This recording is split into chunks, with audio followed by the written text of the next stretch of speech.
Big boss season 7 live അപ്ഡേറ്റിലേക്ക് വരാം. Big ബോസിൽ അനുമോളും ജിസയിലും തമ്മിലൊരു വാക്ക് തർക്കം ഉണ്ടായി, ഒരു വഴക്കായി.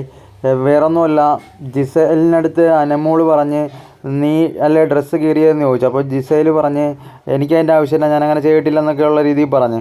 അപ്പം അനുമോളുടെ അടുത്ത് ജിസേൽ പറഞ്ഞ് നിനക്ക് പൊക്കമില്ലല്ലോ, ഞങ്ങളുടെ അത്രയൊന്നും പൊക്കം നിനക്കില്ലല്ലോ എന്ന് പറഞ്ഞു. അപ്പോൾ അത് പറഞ്ഞപ്പോൾ അനുമോൾക്ക് വിഷമമായി.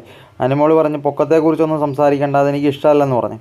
അപ്പോൾ ഇത് കേട്ടിട്ട് അനീഷും പറഞ്ഞ് പൊക്കത്തെക്കുറിച്ച് പ്രെഡിക്റ്റ് ചെയ്യാൻ പാടില്ല എന്ന് പറഞ്ഞു. അപ്പം നമ്മുടെ ഇത് കേട്ടിട്ട് ഷാനവാസ് പറഞ്ഞ് ജിസൈലിൻ്റെ കയ്യിലുള്ള എല്ലാവരുടെയും 2 ജോഡി ഡ്രസ്സേ ഉള്ളത്, സ്വന്തം ഡ്രസ്സ് ആരെങ്കിലും അങ്ങനെ വലിച്ചു കീറുമോ എന്നുള്ള രീതിയിൽ ഷാനവാസും പറഞ്ഞു. അത് കഴിഞ്ഞ് അനുമോൾ അങ്ങോട്ട് മാറി എന്ന് കുറച്ച് കരയുകയും സങ്കടപ്പെടുകയൊക്കെ ചെയ്യുന്ന ഒരു ഭാഗമൊക്കെ ഉണ്ടായിരുന്നു.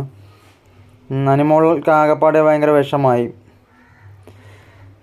ജിസയിൽ പൊക്കമില്ലെന്ന് പറഞ്ഞാൽ മാത്രം അനുമോൾക്ക് സഹിക്കാൻ പറ്റത്തില്ല. സൗന്ദര്യം ഇല്ലെന്ന് പറഞ്ഞാൽ പോലും അനുമോൾ അത് സഹിക്കുമായിരുന്നു. അനുമോൾക്ക് ഗ്ലാമറിനെ കുറിച്ച് കുറ്റം പറഞ്ഞാൽ പോലും കുഴപ്പമില്ലെന്നാണ് അനുമോൾ പറയുന്നത്. അങ്ങനെ അനുമോൾ ആകെ സങ്കടപ്പെട്ട് നിൽക്കുകയാണ് കൂട്ടുകാരെ.